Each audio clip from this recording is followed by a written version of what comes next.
Sa wakas guys, nakaakit na rin ako sa taas. Tapos, kinuha ko na yung kawayan para susungkunit ko na itong bunga. Kaya gustong gusto ko na talaga kumain ng bunga ng suha. No, pumilo pala.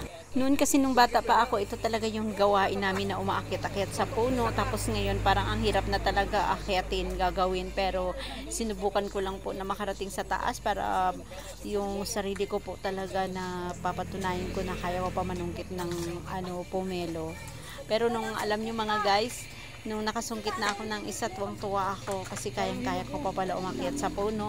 Tapos kayang-kaya ko pa susungkit din yung isang bunga para mahulog sa baba. Ang pinakamalaking problema ko ngayon, kung paano ako bumaba, kaya nagtawag na ako nang mahihingian ko na ng tulong.